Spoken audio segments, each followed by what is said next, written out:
Muy buenos días, muy buenas tardes o muy buenas noches, amados hermanos y amigos que nos sintonizan por primera vez y fuera de nuestras fronteras patrias. Sean todos bienvenidos a nuestro culto virtual de ayuno y oración del devocional de las 7 de la mañana, correspondiente al viernes 30 de abril del año 2021 de nuestra Iglesia Evangélica Comunidad de Gracia. Les saluda su hermano Horacio Ulises Barrios Osorio. Un saludo fraterno a la distancia. Recordándoles nuestros devocionales son los siguientes: 7 de la mañana, 9:30 de la mañana, 12 del mediodía, 3 de la tarde y con el cierre del devocional de las 6:30 p.m. Les ruego, hermanos, que me acompañen por favor. Para mayor reverencia, inclinen sus rostros y cierren sus ojos para dedicar este culto a nuestro Dios. Oremos. Padre bueno, Padre celestial, te alabamos y te bendecimos y muchas gracias por este privilegio que usted nos da. Venimos todos unánimes, juntos, en un solo cuerpo y espíritu, ante el trono de su gracia, a clamar, a depositar nuestras cargas de diferentes peticiones de oración, y que usted tome el control de este culto para su gloria, honra, poder y honor, así como sea de gran bendición, salvación a todos los que están conectados a través de este medio virtual, sea aquí en Honduras y fuera de nuestras fronteras patrias, en el nombre precioso de tu Hijo amado, nuestro Señor Jesucristo. Amén. Hermanos, les invito a que abran su Biblia y que se encuentra en el Evangelio según San Mateo, capítulo 6, versículo 33. Repito, Evangelio según San Mateo, capítulo 6, versículo 33. La palabra de Dios dice así: mas buscad primeramente el reino de Dios y su justicia, y todas estas cosas os serán añadidas. Que Dios bendiga su santa palabra. Reflexión. Amados hermanos, como creyentes, nunca debemos de olvidar de poner en primer lugar a Dios en todo lo que nosotros vamos a realizar en nuestra vida diaria, como un trabajo, como estudios universitarios, salud. Hay que poner siempre en primer lugar, nunca olvidarnos de Él, saber de que Él está con cada uno de nosotros hasta el fin del mundo. Nosotros no solo debemos de pedirle, sino que también debemos de servirle con amor, hacerlo con alegría en la iglesia local, predicar, hablarles de Cristo a amigos, vecinos, compañeros, saber de que la recompensa vendrá de nuestro amado Dios, saber que Él tiene el control de cada una de nuestras vidas, así como del mundo entero. Recordándoles siempre, hermanos, no de dejar en último lugar, ponerlo en primer lugar y servirle, no solo pedirle. Dios es un Dios de amor y le damos gracias a nuestro Padre Celestial por haber dado a su Hijo unigénito, el Señor Jesucristo. Le damos gracias a Él por habernos amado. Le damos gracias a Dios por la salvación. Esta es una breve reflexión, hermanos. Les invito, hermanos, juntos en armonía, alegres, gozosos, con energía, con fuerza, a alabar, a adorar, a exaltar, a glorificar su santo nombre. A continuación entonaremos el amor de Cristo. La carta a los Romanos 8:39 nos dice: ni lo alto, ni lo profundo, ni ninguna otra cosa creada nos podrá separar del amor de Dios que es en Cristo Jesús, Señor nuestro. Entonemos al Señor con gozo.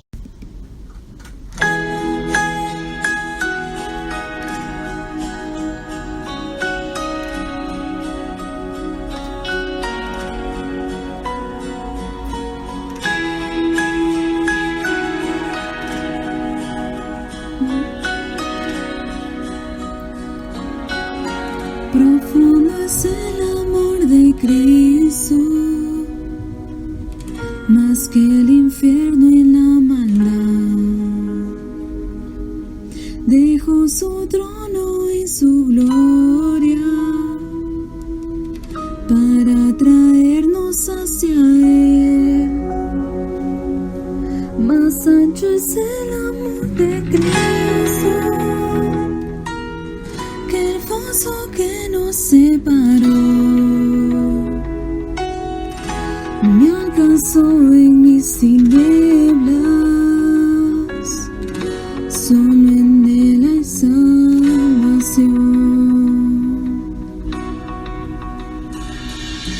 Más profundo que el mar, más allá del cielo está.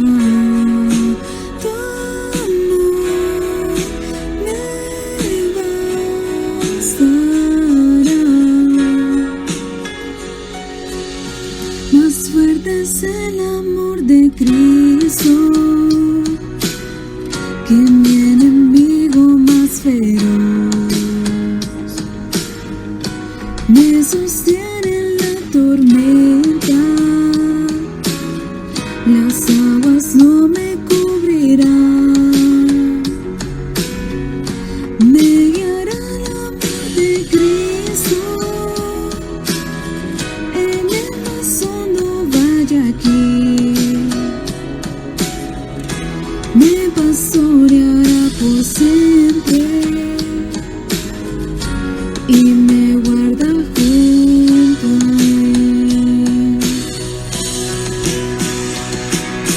Más profundo que el mar, más allá del cielo está. Tu amor me bastará. Más fuerte que la tempestad, venció el pecado y la maldad. Tu amor me bastará.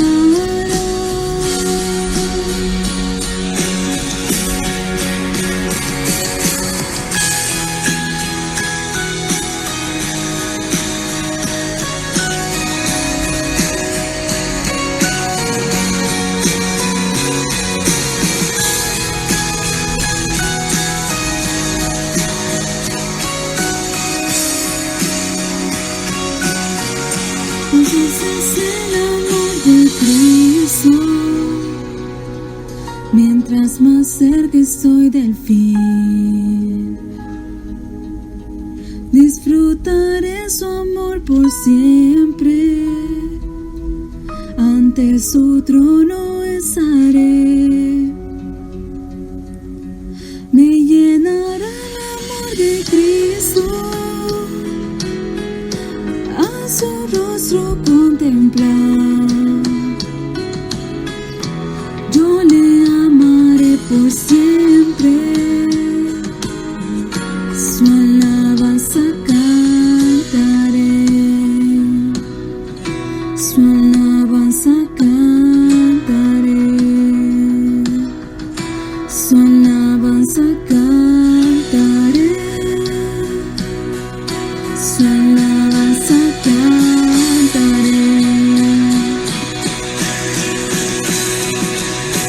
Más profundo que el mar,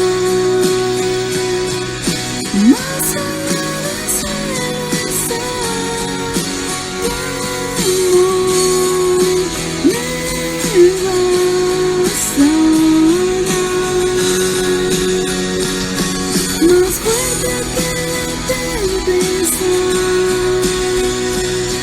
venció el pecado y la maldad. Tu amor me bastará.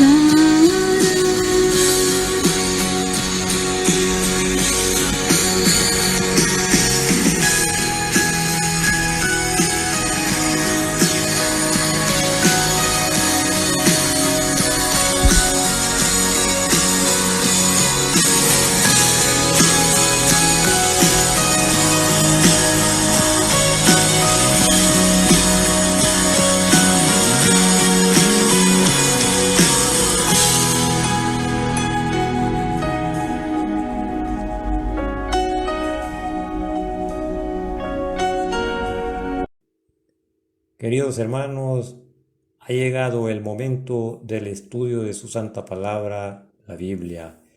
Disponga de un corazón alegre, gozoso, dispuesto para poder escuchar la palabra del Señor y que pueda ser de gran bendición, edificación y salvación a los que en estos momentos nos escuchan a través de este medio virtual por primera vez aquí en Honduras y fuera de nuestras fronteras patrias.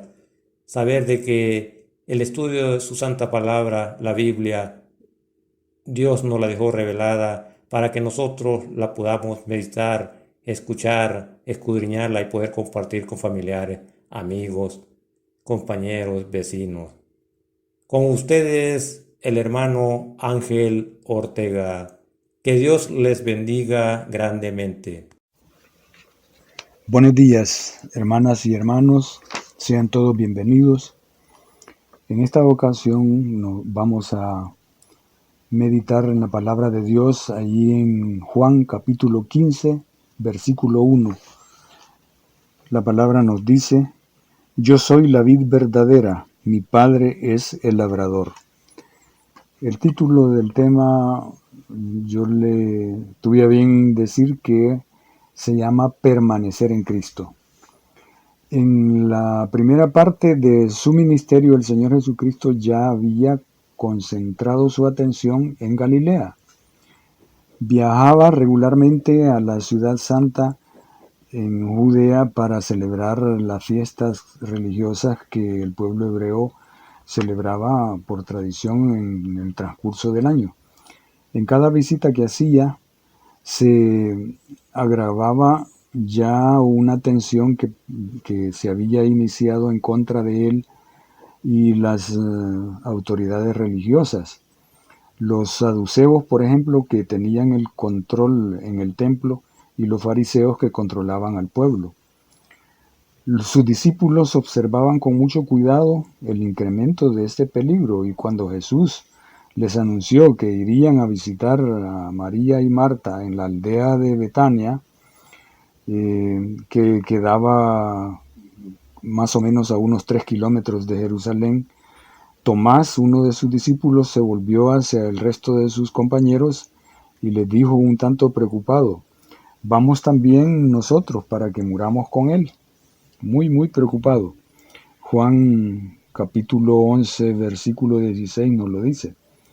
El temor de los discípulos tenía bastante fundamento, pues en la última visita a la ciudad una furiosa multitud quiso apedrear al Señor Jesús.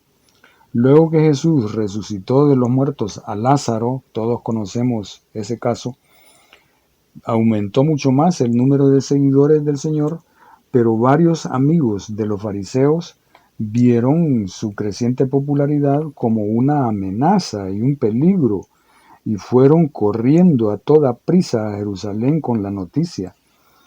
Y en el libro de Juan, capítulo 11, versículos del 46 al 50, encontramos lo siguiente, nos dice la palabra: pero algunos de ellos fueron a los fariseos y les dijeron lo que Jesús había hecho. Entonces los principales sacerdotes y los fariseos reunieron el concilio y dijeron: ¿qué haremos?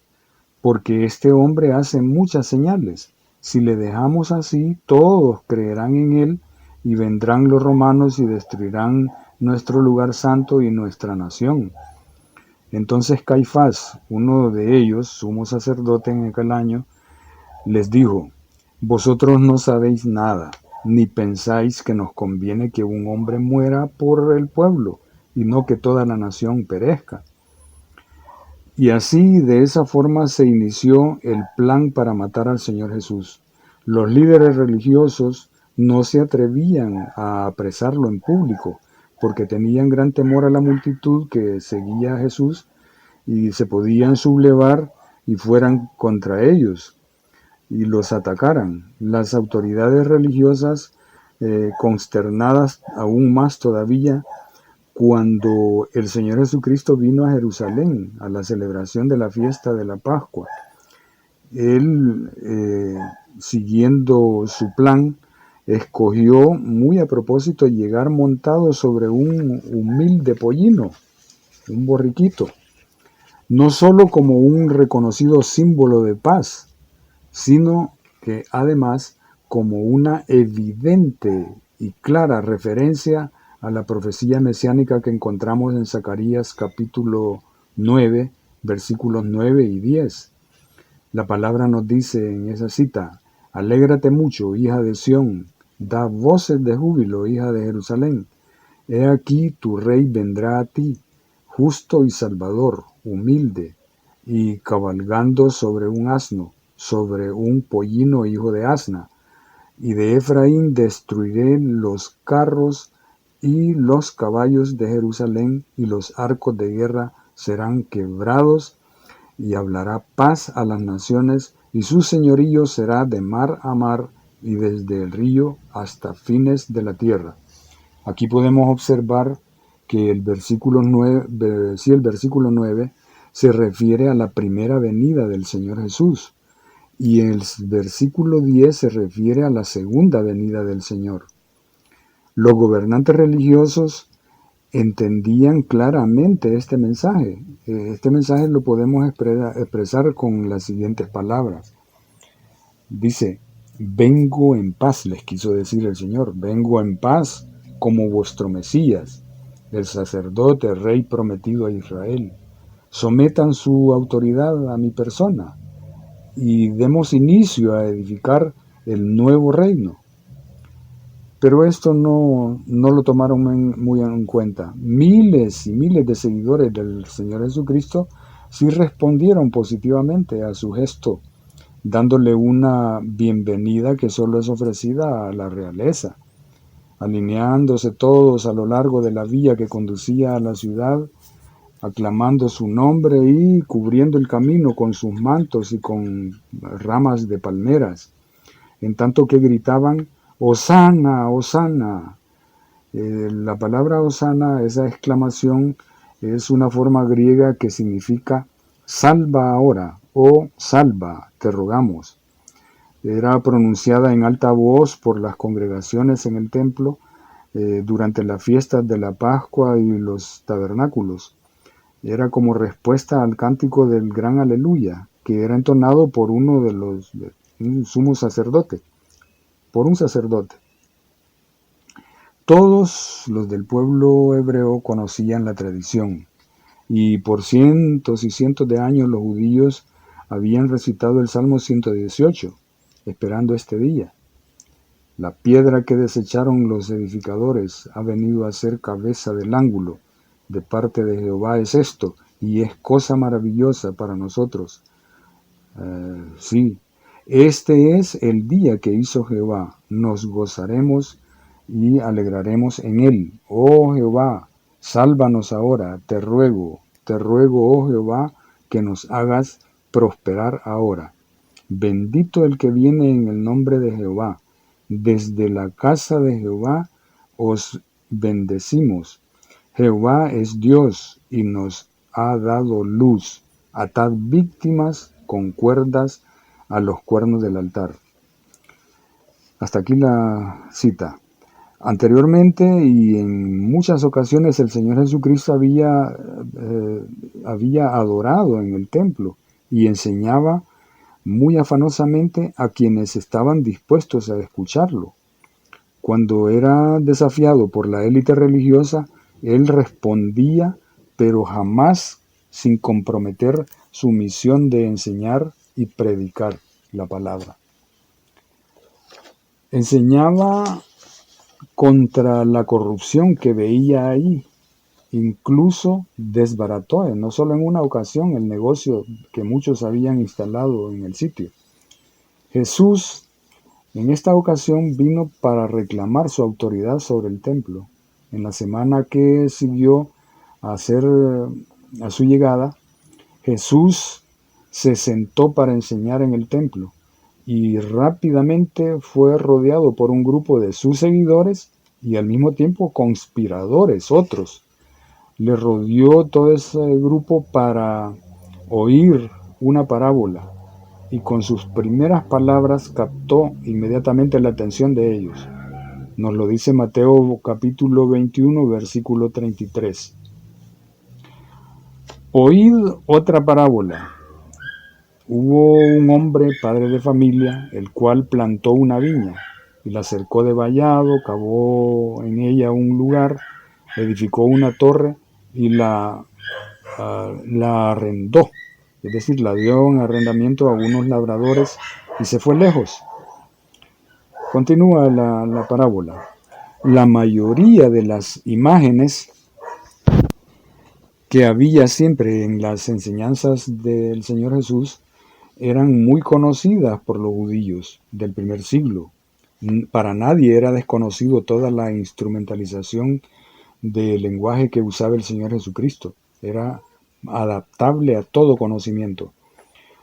Sembrador y semilla, por ejemplo, pastor y oveja, vino y odres, amos y siervos, etcétera, etcétera. Todo era conocido por quienes le escuchaban. Pero ninguna metáfora impactó tanto el alma de un hebreo como la imagen del viñador y su viña, puesto que ilustraba claramente e intensamente el cuidado de Dios por la nación de Israel.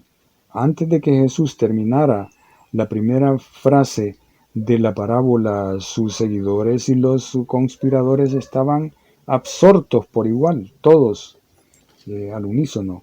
Les ruego que después ustedes puedan leer todo el capítulo 21 de Mateo.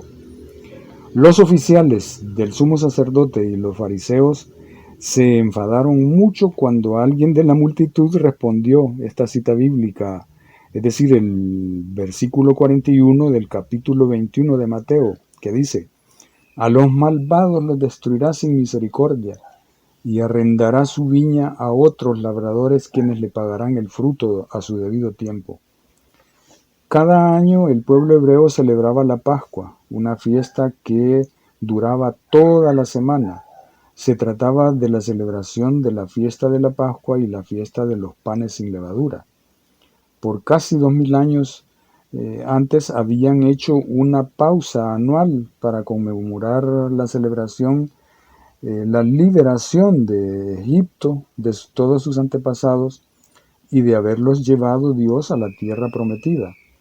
El Señor Jesucristo reunió a sus discípulos en una habitación especialmente preparada para lo que Él sabía que serían sus últimas horas con ellos. En esta última cena, para celebrar la fidelidad de Dios para con su pueblo Israel, Jesús iba a hacer un resumen de su enseñanza, a preparar a sus discípulos también para que continuaran el ministerio del Señor y dar un nuevo significado al rito familiar de la celebración de la Pascua. La Santa Cena, que conmemora la muerte expiatoria de Jesucristo y a la vez simboliza la unidad de los cristianos y su reiterada fe en la pronta venida del Señor. A medida que avanzaban el ministerio de Jesús, sus discípulos crecían espiritualmente y su mensaje era mucho más avanzado. El Señor Jesús, al público en general, lo llamó diciendo: vengan a mí. Y a los que vinieron, que eran pocos, les hizo la invitación de síganme. Y a los que le siguieron, en ese orden, los exhortó diciéndoles: permanezcan en mí. El Señor dio su mensaje del aposento alto a unos creyentes que ya le habían aceptado como su Mesías.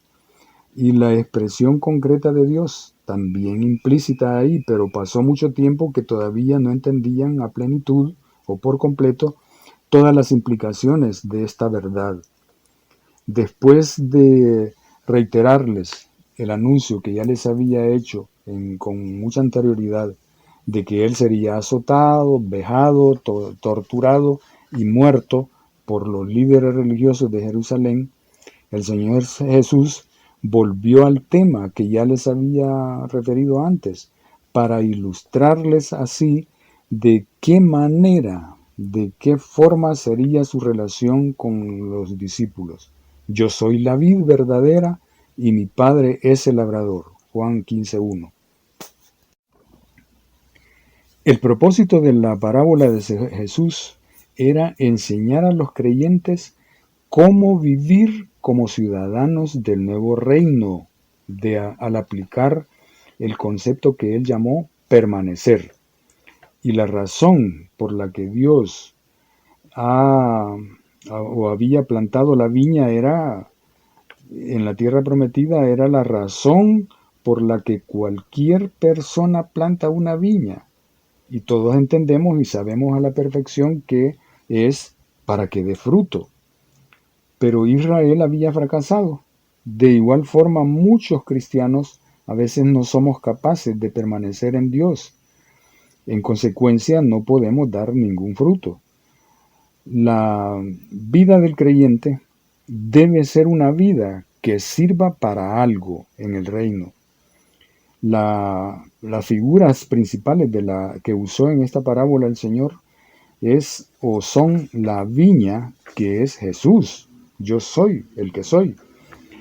El viñador, que es el Padre. Y las ramas, pues somos los creyentes. Dice, todo pámpano que en mí no lleva fruto lo quitará, y todo aquel que lleva fruto lo limpiará para que lleve más fruto. Dice el versículo 2 del capítulo 15 de Juan. Aquí tenemos 3 condiciones de una vida, fundamentos podría decirse. Una vida fructífera de un creyente con una vida apegada al Señor. Y es una limpieza total, permanencia y obediencia. Permanecer en Cristo es, por un lado, no tener ningún pecado conocido que no haya sido confesado ni juzgado, ningún interés en que Él no tenga parte, ninguna cosa en la vida en que Él no pueda participar. Por otro lado, el que permanece en Cristo lleva todas sus cargas a Él y obtiene de Él toda sabiduría y vida abundante, vida de la que carecemos nosotros, y también de todo poder, lo que no significa, lógicamente, ser un poco consciente de estas cosas y de él mismo, sino que no se permite en la vida del cristiano nada que pueda interrumpir la comunión con el Señor. Leamos en Juan capítulo 15 versículos 4 y 5, dice, permaneced en mí y yo en vosotros. Como la rama no puede llevar fruto por sí sola, si no permanece en la vid, así tampoco vosotros, si no permanecéis en mí. Yo soy la vid, vosotros las ramas. El que permanece en mí y yo en él, éste lleva mucho fruto, pero separados de mí nada podéis hacer. El Señor Jesucristo nunca mandó a los creyentes a producir fruto, así, por sí solos. O sea, dar fruto es el propósito de la rama, pero no es su responsabilidad en sí misma. La rama por sí misma no puede producir nada. Sin embargo, si esa rama permanece unida a la vid, recibirá la savia nutritiva que necesita, la alimentación, la fuerza que necesita para dar fruto. Todo lo que necesita. Si la rama permanece unida a la vid, por consecuencia, estará cargada de fruto a su debido tiempo. El objetivo, y esto escuchémoslo bien, el objetivo de la actividad de un cristiano no es esforzarse al máximo para dar fruto, sino mantener limpia y fuerte su relación con Jesús. Y una manera de hacerlo es absorbiendo la enseñanza de la palabra de Dios y obviamente ponerla en práctica, llevar a la práctica la palabra de Dios. La vitalidad y la productividad son consecuencia de permanecer conectados con el Señor, porque de acuerdo con el Señor Jesús, el no permanecer conectado con la vid lleva consecuencias trágicas para el creyente. Juan 15:6 nos dice: si alguien no permanece en mí, es echado fuera como rama y se seca, y las recogen y las echan en el fuego y son quemadas. Que el Señor les bendiga. Peticiones de oración del devocional de las 7 de la mañana. Cadena de oración. Por la hermana Cintia Villar, por su pronta recuperación de salud. Por la hermana Juanita Gallardo, se fracturó la mano izquierda, necesita cirugía, pero es peligrosa por su condición y se encuentra con mucho dolor. Que el Señor tome el control y pueda sanar pronto. Por la hermana Ana Castillo, porque las fisioterapias le ayuden a la recuperación completa de su tobillo derecho. Que Dios tome el control. Por la familia de la hermana Edith Ruth Montoya, presenta problemas de salud y legales. Tema: oración, mes y semana.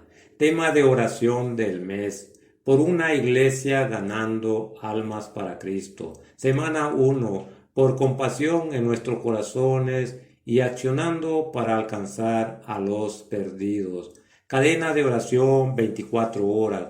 Por salud y protección para todo el cuerpo de Cristo, la iglesia, en estos días de crisis en que el COVID-19 está afectando a toda la humanidad, porque se multipliquen los obreros en la obra del Señor, que despierten muchos corazones sinceros y se unan a las filas del servicio a Dios, por una conversión permanente de almas en este tiempo de principio de dolores. Que Dios extienda gracia redentora sobre la humanidad, por siervos dispuestos a utilizar cualquier herramienta alternativa para presentar el Evangelio puro de nuestro Señor Jesucristo, por provisión a todos los pastores y misioneros que sirven al Señor en todas las latitudes del planeta, que no haga falta nada en sus hogares, por fortaleza espiritual y sobre todo espiritual en los líderes de la Iglesia del Señor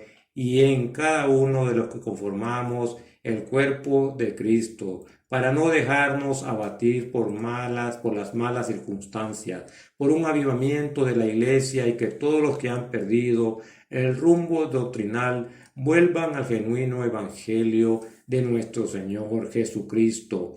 Por hermanos en rebeldía que reconozcan en sus vidas la preeminente necesidad de obedecer a Dios y servirlo, y como el Hijo pródigo vuelvan al Señor nuestro Padre, por fortaleza de fe en todos los que hemos sido redimidos por nuestro Redentor y Salvador Jesucristo, confiando plenamente en un Dios justo y misericordioso que tiene planes eternos para nosotros, por la paz en los corazones de los salvos, que nos permita hacer luz en medio de la oscuridad, siendo pregoneros permanentes de las buenas nuevas de salvación, por paciencia para entender los propósitos de Dios en tiempos de crisis, teniendo siempre presente que en el mundo tendremos aflicciones, pero podemos confiar en Jesucristo porque Él venció al mundo por nosotros,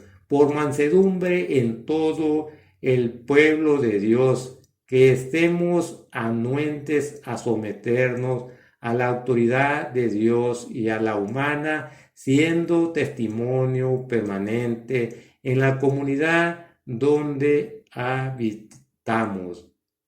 Padre bueno, Padre misericordioso, Padre de la gloria, Padre eterno, te damos gracias, Dios. Venimos todos unánimes, juntos en armonía con cada uno de mis hermanos, a depositar estas peticiones de oración, que usted las contestará en su debido tiempo, saber de que usted es un Dios justo, un Dios eterno, y usted tiene el control y el cuidado de cada una de sus necesidades. Gracias, Señor, por estas peticiones que hemos leído anteriormente, que tú las recibas con un olor fragante y que tenemos la fe y la certeza que serán contestadas en tu tiempo perfecto, conforme a tu santa voluntad. En el nombre de nuestro Señor Jesucristo, tu Hijo amado. Amén, amén y amén. Queridos hermanos, nuestras ofrendas y diezmos, oremos. Padre bueno y misericordioso, te bendecimos, te alabamos, te damos gracias por un día más de vida. Venimos ante el trono de su gracia con un corazón agradecido por las infinitas bendiciones que usted nos da. Gracias por tu fidelidad, gracias por su amor infinito, gracias por haber dado a su Hijo unigénito, el Señor Jesucristo. Te presentamos y te dedicamos estas ofrendas y diezmos para que usted las multiplique para su gloria. Bendice al dador alegre como el que no puede dar. Bendice al pobre, al necesitado, al menesteroso, a la viuda, al extranjero. Así también, Padre de la gloria, conserva y cuida los trabajos de cada uno de mis hermanos de la Iglesia Evangélica Comunidad de Gracia, en el gobierno, en la empresa privada o negocios propios, y que su obra en la Iglesia de la Evangélica Comunidad de Gracia se siga predicando el Evangelio de salvación para vida eterna. Te pedimos, Padre de la Gloria, que usted siga obrando con poder y toque corazones a más hermanos, amigos que puedan ofrendar para poder concluir la obra del templo físico ubicados en el Chimbo para alabarte, glorificar tu santo nombre y ganar almas para Cristo allí en la comunidad del Chimbo y alrededores. Gracias Dios Todopoderoso. También te pedimos que pueda cumplir los compromisos adquiridos de nuestra Iglesia Evangélica Comunidad de Gracia, como el pago de planillas, compra de materiales. Recíbalo con un olor fragante en el nombre poderoso de nuestro Señor Jesucristo. Amén, amén y amén. Amados hermanos, le damos gracias a nuestro Dios por la exposición de su santa palabra expuesta el día de hoy. Recordándoles, nuestros devocionales son los siguientes: 7 de la mañana, 9:30 de la mañana, 12 del mediodía, 3 de la tarde y con el cierre del devocional de las 6:30 p.m. Están cordialmente invitados al devocional de las 9:30. Que Dios les bendiga y guarde. Hasta luego.